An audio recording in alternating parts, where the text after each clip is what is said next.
You are walking through the hushed, sun-drenched streets of Pompeii, moments before the earth tears open. A strange scent hangs in the humid air, not sulfur, but something deeply elemental. It's the distinct, earthy perfume of dry dust, suddenly kissed by a distant moisture. This aroma, so profound and ancient, has a name. It's a word you likely never learned. A label for an experience shared by every human who has ever lived under a changing sky. But this isn't just about a word, it's about the hidden history embedded in the everyday. It's about the forgotten stories behind the most ordinary phenomena, the secret names whispering from the past. For centuries, countless sensations, objects, and even parts of your own body have existed without their proper title entering common speech. Yet scholars, poets, and scientists across millennia have painstakingly sought to define the world, giving names to the nameless, often drawing from languages as old as philosophy itself. Have you ever considered the invisible tapestry of ancient wisdom woven into the very fabric of our lexicon? What if the mundane held echoes of forgotten civilizations? Consider, for instance, that distinct fragrance of rain on dry earth. Scientists Isabel Joy Baer and R.G. Thomas formally described this phenomenon in 1964, coining the term all. This evocative word fuses two ancient Greek terms petra, meaning stone, and ether, the ethereal fluid said to flow in the veins of the gods. Imagine ancient humans watching a storm brew, perhaps attributing this divine scent to the very breath of their deities. This isn't just a smell, it's a sensory link to the primal experience of our ancestors, a reminder of water's life, giving power in arid lands. Now, lift your gaze slightly, past your nose. Do you see the smooth, hairless expanse of skin directly between your eyebrows?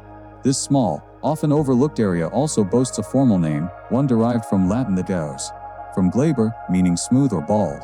This term has been used in anatomical texts since at least the 17th century, yet its observation goes back far further. Ancient Greek physicians, like the revered Hippocrates, were meticulous observers of human anatomy, though they might have simply referred to this region functionally. The glabella is a crucial reference point for doctors and artists alike, helping to define facial proportions and expressions.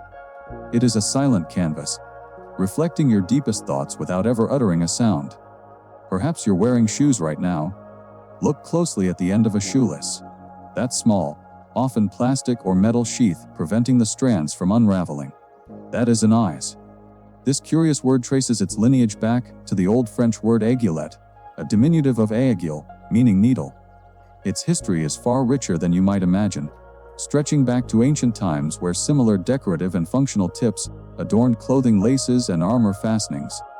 Medieval shoemakers and tailors understood the critical importance of these tiny pieces, ensuring durability and ease of threading. Imagine a master artisan in the 14th century, carefully crafting a metal aglet, not just as a fastener, but as a miniature work of practical art, essential for daily life. Without the humble aglet, the intricate system of laces and eyelets that held garments and footwear together would have been utterly impractical. Next, feel the subtle groove that descends from your nose to the center of your upper lip. This distinct vertical indentation, a universal human feature, is called the surl. Like many anatomical terms, its roots lie in ancient Greek, specifically philtron, which referred to a love charm or an area of the body susceptible to such charms. While modern science understands the philtrum as a crucial developmental landmark formed during embryonic facial fusion, its ancient naming hints at a time when facial features were imbued with mystical or romantic significance. Think of the classical Greek sculptors striving for perfect human form, subtly carving this detail into their marble figures, perhaps intuiting its silent power. It's a reminder that even the most clinical biological facts can be traced back to a world rich with folklore and poetic interpretation. Turn your attention now to something less personal, but equally pervasive: a wine bottle. Many, though not all, have a concave indentation at the bottom. This feature is known as a zye. Why is it there? The prevailing theory points to the early history of glassblowing.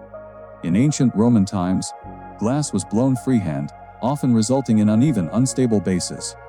The punt likely originated as a way to push up the center of the base, creating a more stable ring to stand on.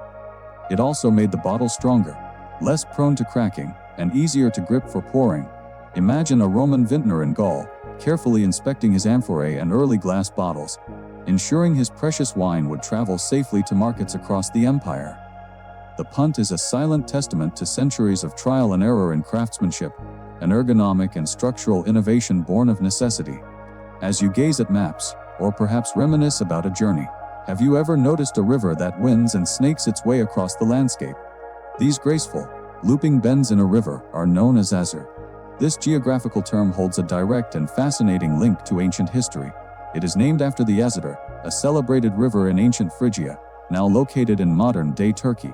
The meander was renowned even in antiquity for its extraordinarily convoluted course, inspiring the Greeks and later Romans to use its name to describe any similar winding path. The historian Herodotus, writing in the 5th century BCE, described the intricate geography of Asia Minor, implicitly acknowledging the river's characteristic turns. The very word meander carries within it the memory of a specific ancient landscape, a linguistic fossil of geographical observation from a time when rivers were lifelines and landmarks. And what about those moments when the air itself seems to play tricks on your eyes? On a hot day, you might see shimmering heat haze distorting distant objects. Or perhaps over the open ocean, the horizon itself seems to ripple and dissolve, revealing impossible visions. These complex atmospheric optical illusions are known as astra. This captivating name transports us directly to medieval folklore and the legends of King Arthur. Fata Morgana literally translates from Italian as Morgan the Fairy, referring to Morgan le Fay, the powerful sorceress and half-sister of King Arthur. She was believed to conjure castles in the air, or illusory lands, to lure sailors to their doom in the Strait of Messina. Ancient mariners, witnessing these dramatic mirages over the Mediterranean, attributed them to supernatural forces, unable to comprehend the complex interplay of light refraction and varying air densities.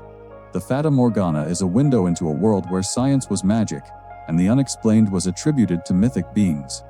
Finally, consider a symbol so fundamental to mathematics that it has shaped logical thought for centuries: the division sign, represented by a horizontal line with a dot above and a dot below.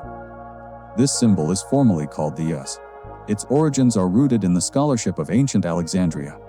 The Greek grammarian Aristarchus of Samothrace, head librarian at the Library of Alexandria in the 2nd century BCE, used a similar symbol to mark passages in Homeric poems that were suspected of being interpolations or spurious. It was a critical tool for textual criticism, separating the authentic from the inauthentic. Over time, this mark evolved. In the 17th century, Swiss mathematician Johann Heinrich Rahn adapted it to denote division, publishing it in his algebra textbook. The obelisk thus bridges two vastly different worlds: the meticulous textual analysis of ancient scholars and the abstract logic of modern mathematics. Every corner of your daily existence, every sensation, every object is steeped in a rich, often hidden, history. From the primal scent of petrichor on ancient Earth to the mythical mirages of the Fata Morgana, the very words we use are artifacts of human observation, curiosity, and cultural evolution. These secret names remind us that the world is far more layered and fascinating than it appears. The mundane, once examined, reveals itself as a chronicle vault, each word a key unlocking a forgotten past. So, the next time the earth releases its ancient scent after a rain, remember you are not just smelling the world, you are breathing in centuries of forgotten stories, now given a name.